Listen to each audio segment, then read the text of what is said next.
Well, a couple weeks ago I did a video that caused a lot of discussion, heated discussion amongst some guitar players that saw the video about how you may be setting your tone controls wrong on your amp.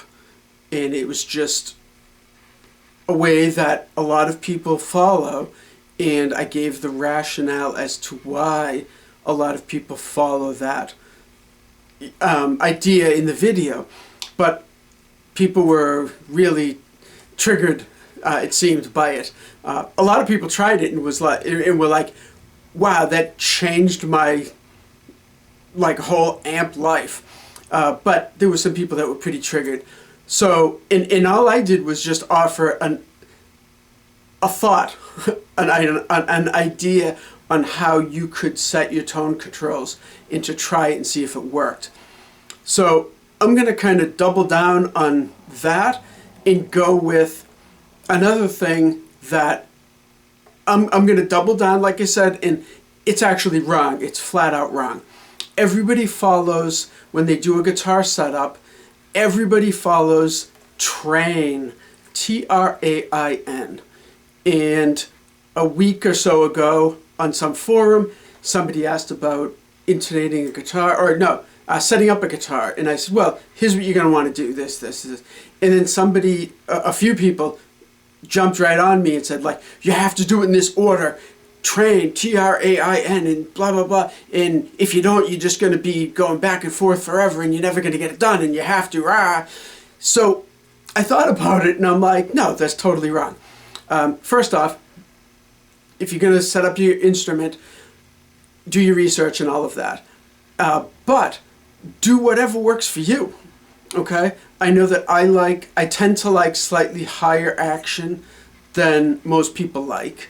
Different things like that, okay? I use fairly light strings, blah, blah, blah. So you need to do what works for you, okay? So anyway, the whole Train thing is wrong, and I'm going to prove why it's wrong, okay? So the Train thing is tune. First off, of course, yes, you have to be in tune, because everything set up on the guitar is going to change if you change your tuning, higher or lower, tune down, whatever. Even just drop D can affect things. So definitely be in tune, the tuning that you're going to play in. And changing string gauges is going to change things. So definitely you put on your strings, tune to your tuning, and all of that. So yes, that's the absolute first thing. Okay, the second thing, the R, is relief, and that's adjusting the truss rod. Okay, yes, you do have to adjust the truss rod. The third thing is action, T-R-A, yes. Okay, and that's adjusting the string height. Okay, cool. And then the fourth thing is intonation. Once you have the truss rod tuned up and everything, and by the way, you're going to adjust the truss rod and adjust the action and everything by detuning the strings, okay, because you don't want all that pressure on the system while you're adjusting things. So detune, do your adjustment, tune back up. Okay, but anyway, so then you do the intonation, okay, and then the N is for noodle. You noodle around on your guitar, and it's all, freshly set up, and everything works great. I saw a video while I was looking up just to make sure that I had the Train order correct, what they all stood for, because I don't follow it. But there was a video by a very famous guitar type guy who has millions of followers and stuff. And he actually had N as nut. So after you do everything, then you adjust the nut. What? But whatever. He also had a video years ago, and this was the video that made me stop watching him. He called the volume knob, the thing inside, the thing that's a potentiometer, he called it something like a potentiometer or something, and it was so that's not even how it's spelled. It's ridiculous, but whatever. Okay, so here's the reasoning why Train is incorrect.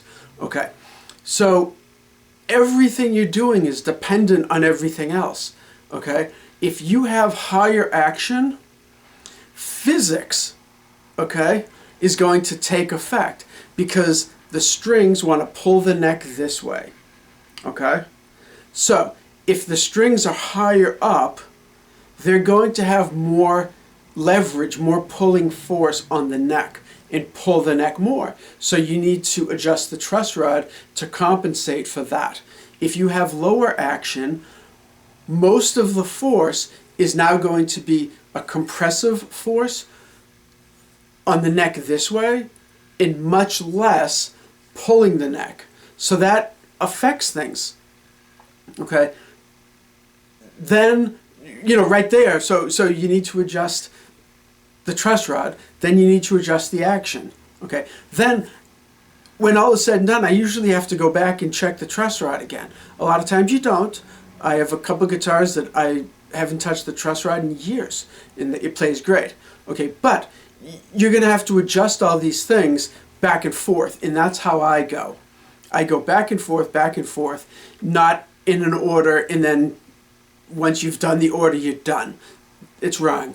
It's a system where everything is affecting everything else, like a symbiotic system, I guess you could call it. So all of that. So you do, you know, like you tune it up, you whatever, which of course, you know, then you untune, adjust the truss rod, adjust the action, get everything perfect. Then you adjust the intonation, okay? But now the intonation can ever so slightly affect the action of the strings. So a lot of times I'll need to go back and readjust the action a little bit. I may then need to readjust the intonation. So you're going to have to go back and forth. That's just how it is. So, you know, if Train works for you though, by all means, I'm not disparaging the whole Train idea. I'm just saying that once you get done with the Train thing, you may want to go back and just check everything, because things earlier in the Train model may have now gone slightly out of whack. That's all I'm saying. So.